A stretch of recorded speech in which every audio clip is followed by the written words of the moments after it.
Julia Davis has become a reluctant movie star in a current film entitled Top Priority: The Terror Within. She became the target of a federal investigation as a result of merely doing her job, and that has destroyed her life. I worked for the Department of Homeland Security, and we had very specific alerts about possible terror threats, where Al-Qaeda was planning to penetrate the borders on 4th of July in 2004. And incidentally, on that very date, we had 23 people from terrorist countries that were allowed across the border without any requisite processing. They were pretty much just flushed through. No one asked any questions or even took their fingerprints. And when I questioned it and reported it to the Joint Terrorism Task Force of the FBI, I became a target.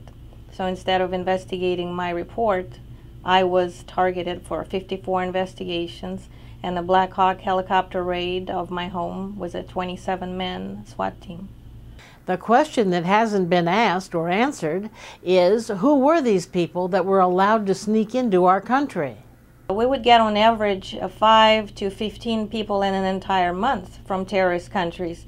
But here we're 23 in a 10-hour period. No one asked them any questions. And at that time we had a system called NSEERS, National System for Entry-Exit Registration, that would have taken about 40 minutes to an hour per person to ask them all the proper questions, run their fingerprint checks and everything like that. And that wasn't done. So it's very possible that someone, for whatever reason, had simply let them in.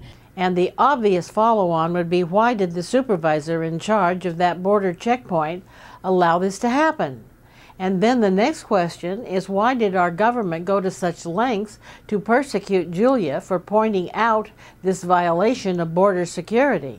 Homeland Security is very sensitive about letting any outside agencies or civilians know about their incompetence or any kind of shortcomings in the procedures of admitting people across the border. So Port Director didn't want me to do anything else. He just wanted me to put the paperwork in the box and have it wait for the intel when they come back on duty. And I took it upon myself to do what we were taught to do, and that is to make a proper report with the FBI. And from that point on, unbeknownst to me, I became a whistleblower. As Julia states, this violation of border security is not a rare occurrence. There are strange things a lot of times taking place at the border. For example, sometimes for half an hour or more, officers will be told not to check any trunks, or they will be told to put all the canines off the checkpoints. So everyone knows that that means that something is coming across that they want to get through, but what are you going to do about it when people in charge are the ones that are giving you these orders? So Department of Homeland Security has one of the highest rates of attrition of all federal agencies, and I think it has a lot to do with people becoming disillusioned. They go in there with the idea that they're going to protect the nation from terrorism and from illegal immigration, and once they get there, they see that it's largely a security theater. Theater, make-believe, not real.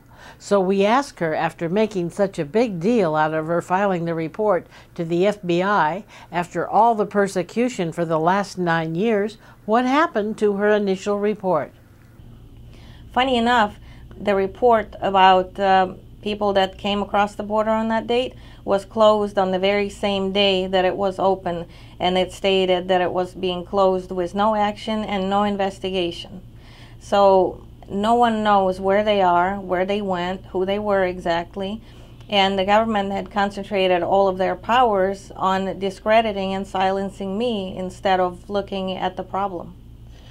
Why? Why would the agency specifically charged with protecting our borders against terrorist invaders spend their time, money, and efforts on destroying a dutiful U.S. Federal Border Security agent? Because I was an inconvenient whistleblower. I think it's easier for them to deal with corruption and sweep it under the rug than it is for the agency to be shown to be incompetent or corrupt. And so I think they're more intent on plugging the leaks than to deal with actual corruption. You can see the full-hour interview with Julia Davis and her husband B.J. Davis here on Full Disclosure. And their movie, Top Priority, The Terror Within, is playing in theaters nationwide. We want to know what you, the viewers, think. Please respond by adding your comments below. Do you think that Homeland Security is another out-of-control government agency that is more concerned with the internecine politics instead of their duty to protecting America? Please be sure to leave your comments below. I'm Leslie Dutton. Thank you.